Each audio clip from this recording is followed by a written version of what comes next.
save anything. Do not go back to Egypt. Do not go back to your works that you used to do before you repented. Don't go back. There is no life there. Otherwise, he is just a deceiver. He came to steal and to kill and to destroy. First, what does he do?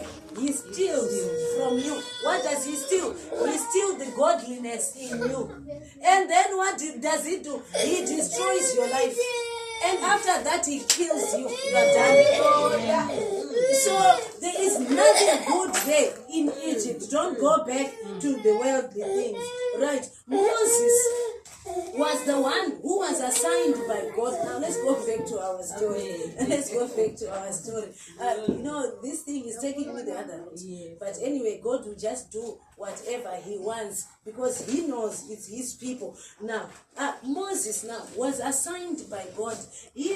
God said to him, go and redeem my people from the grip of who? From the grip of Pharaoh. What does Moses mean? What does that name mean? If you thought, what does Moses mean? It means to pull out.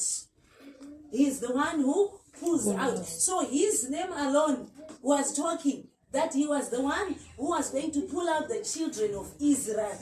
Right? He was a leader of the Israelites, Moses. He was the one who wrote this book that we are reading, the book of Exodus, and is believed by the authors, those who did theology, that is the one who wrote the 5 books of the Old Testament. Right? When Moses was young, remember, when he was young, this leader of Israel, it was not easy for him because he had an assignment. Do you know what? The devil wanted to kill him because when he was born, that was the time that was given an ultimatum to say, go and kill all the young babies. And now, Moses, because he was carrying the assignment of God, he was protected. Where was he put? He was put in a basket in Nile River. And he was there. He was not out there. He was not in a mansion, but he was put in a basket in a river. Why? Because he was being protected. This is a leader who is in a basket in the Nile River. He experienced all this life of being down there. And then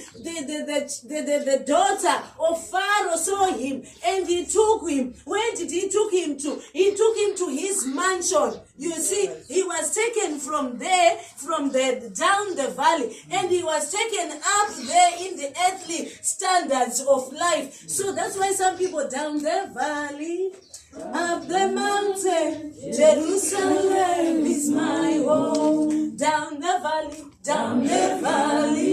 up the mountain. But our problem these days, we want just to be up the mountain. We do not want to be down the valley. Moses was down the valley. When he was down the valley, he was a child of God. So in your life, when you are down there, worship God. Remember him when you are down there. So that when you are up the mountain, you also worship God happily. So it's a fact. Some people want it automatic to be up there. Moses was down the valley and he was taken up there. Oh my God. Amen. Right. Moses lived in the mansion.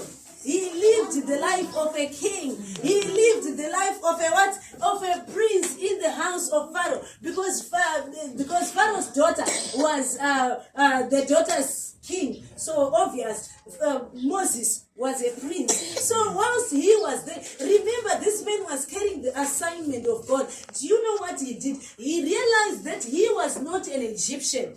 He realized that he was a Jew. Remember, you need to realize yourself. Who are you? Are you an Egyptian or are you a child of God? When you're out there in the world, when you go to work, who are you? Moses realized that, hey, though I'm living in this palace, I am not an Egyptian. I am a child of God. So you need to identify yourself. Moses identified himself and he said, no, Mina, I am a Hebrew. I belong to these people who are under bondage. Remember, he was a prince, but he saw his own under bondage because Moses was an intercessor. It struck him. He was the person who stood for the people. These days, our problem problem is we do not